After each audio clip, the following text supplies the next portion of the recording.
మోగిస్తున్నావు తెలుసులే గురు. ఏమిటి రపతి? మొత్తానికి పట్నం వచ్చేసాం. ఎలాగైనా సరే డబ్బు సంపాదించాలన్నావు. సంపాదించడం ఎలా? డబ్బు కదరా, ముందే ఉద్యోగం సంపాదించాలి. నీ కాళ్ళు పట్టుకుంటాను. చాలా అర్జెంటుగా 2 ఉద్యోగాలు కావాలి. మీరు వెళ్ళండి సార్.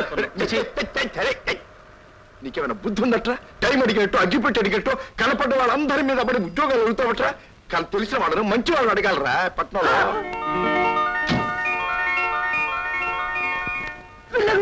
పట్నం పిల్ల అదిలారా, కాల్ చేస్తాను, జాగ్రత్త. పట్నం పిల్ల, పట్నం పిల్ల. అరే ఏంటది? అందరూ చేతులెత్తి నిలబడ్డారు. ఓహో, బ్యాంక్ ఆచారమా లేక ఆసనమా? అయ్యో బాబోయ్, అయ్యో బాబోయ్, ఎవరు బాబు నువ్వు? డబ్బంతా సర్దుతున్నావు. బయట బోర్డు చూశారు, దాంట్లో రాసింది ఈ బ్యాంకు మీ బ్యాంకేనని. బాబు, నేను చాలా కష్టాల్లో ఉన్నాను, ఒక 4 కట్లు ఇలా పడాయి. బాబు, నన్ను కాల్చొద్దు, కావాలంటే అరటిపట్లు ఇస్తాను. నా పేరు సీతాపతి. మిస్టర్ రాము, నీలాంటి పౌరులకి మా పోలీస్ శాఖ ఎంతో రుణపడి ఉంది. వీళ్ళు ముగ్గురు త్రిమూర్తులనే పేరుతో నగరంలో ఎన్నో దోపిడీలు, దొంగతనాలు చేశారు. వీళ్ళని పట్టించిన వాళ్ళకి ప్రభుత్వం 25,000 రూపాయల బహుమతి ప్రకటించింది. అయ్యో బాబోయ్, 25,000! ఆ డబ్బు మీకు అందే ఏర్పాటు త్వరలోనే చేస్తారు. మీరుండేది ఎక్కడ? ఇంతవరకు మేమిద్దరు ఉండటానికి చోట్లేదండి. మీకు అభ్యంతరం లేకపోతే ఆ డబ్బు ఇచ్చే వరకు మీ పోలీస్ స్టేషన్ లో అయినా సరే, లాకప్లో అయినా సరే ఉండిపోతామండి. చూడండి, ఇప్పటికే రాము 2 సార్లు నన్ను ప్రాణగండ నుంచి కాపాడారు. నేను కూడా. నాకు చాలా కావలసిన వారు. ఇక ముందు మా ఇంటి అవుట్ హౌస్ లోనే ఉంటారు. ఇదిగోండి అడ్రస్. అరటిపండు కావాలా సార్? అంకుల్, డాడీ ఇంట్లో ఉన్నారా? ఇంట్లో లేక యుద్ధ రంగంలో ఉంటాడట మా రిటైర్ మేజరు. వీళ్ళంతా ఎవరు? నాకు తెలిసిన వాళ్ళు. డాడీకి పరిచయం చేద్దామని తీసుకొచ్చాను. రాము, ఈయన మా అంకుల్. పేరు చైనా యుద్ధం. రండి వెళదాం. చైనా యుద్ధమా? చూడండి, మా బావ దేవి డాడీ రిటైర్ మేజర్.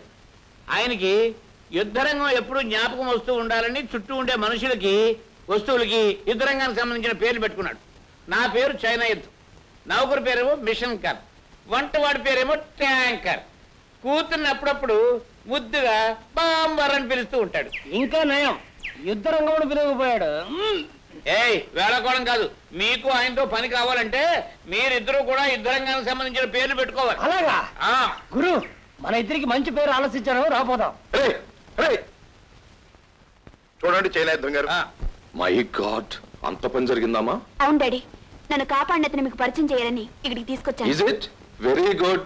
సైన్యం నుంచి వచ్చాక సరైన సాహస వీరునే చూడలేదు. పదమ్మా. మీరు మాట్లాడుతుండండి, నేను టిఫిన్ ఏర్పాట్లు చేసేస్తాను. ఓకే. ఓ వాట్ మ్యాన్, నువ్వేనా మా అమ్మాయితో వచ్చింది? నేనేనండి. Come on, my dear young brave boy, come on, come on.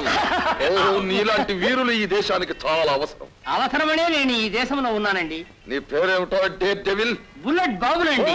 Bullet Babu, what a name, what a name. బయట నిలబడ్డాడే నా ఫ్రెండ్, అతని పేరు ఫిరంగి రాముడండి. ఓ, పేర్లు వింటుంటేనే వార్ ఫీల్డ్ గుర్తుకొచ్చి ఊళ్ళు గొగ్గురు పొడుస్తోంది. నువ్వు మా అమ్మాయిని రక్షించినందుకు. అయ్యో డాడీ, ఈయన కాదు నన్ను రక్షించింది. కాదా? మరెంతసేపు పొగుడుతున్నప్పుడైనా కాదని చెప్పడే.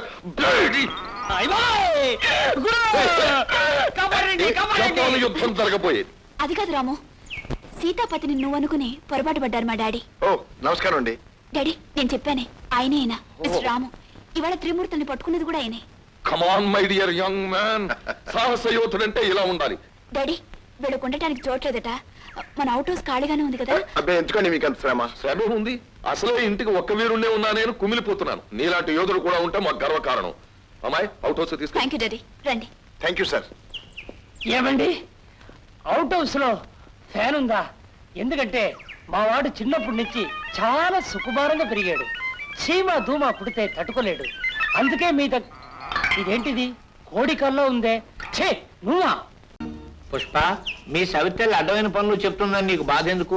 బట్టలు ఉతకడంలోను, అంట్లు కడడంలోను, పాచి పనులు చేయడంలోను నా హెల్ప్ నీకు ఎప్పుడూ ఉంటుంది. ఎక్కడ ఎందుకు వచ్చావు? అక్కడ మేజర్ గారు ఎక్సర్సైజ్ చేయాలని నీకు వెతుకుతున్నారు. ఇదా సంగతి. ఆడపిల్లతో సరసాలాడుతున్నావా? ఇప్పుడే చెబుతాను. ఇది బాబాబు, నువ్వు చెప్పొద్దు.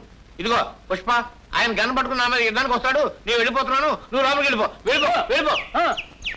పుష్ప, పండులాంటి నీకు ఆ ముసలినక్కతో కబుర్లేమిటి? నేనే ఆ ముసలినక్కతో కబురు చెప్పట్లేదు, ఆ ముసలినక్కి నా వెనకాల పడుతున్నాడు. అనుకున్నాను. నాలాంటి కుర్రాడితో జతకటాల్సిన నీకు ఆ ముసలి ముఖంతో సంబంధం ఏంట్లే? ఇంతకీ నా పేరు చెప్పలేదుగా. నా పేరు సీతాపతి.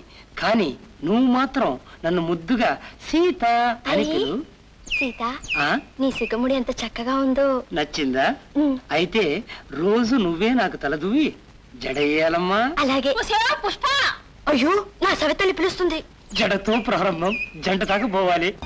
అవును పుష్ప, ఆ ముసల్లక్కగాడు నీ జోలికి రావటం లేదు కదా? నువ్వు బెదిరించావుగా, అడలిపై తోకముడి చేశాడు.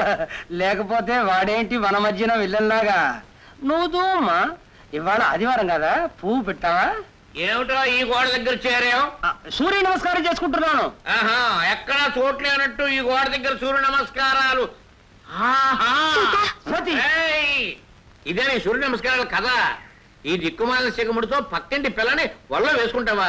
ఉండు, మేజర్ గారితో చెప్పి. అయ్యో బాబోయ్, ఆయన దగ్గర చెప్పినా పరు తీయద్దు బాబు. అయితే శిఖముడు ఇప్పేసి. అయ్యో బాబోయ్, చైనా యుద్ధం అది మాత్రం వద్దు. ఎంతో కష్టపడి ముడి వేసి ఇదిగో పువ్వు కూడా పెట్టింది.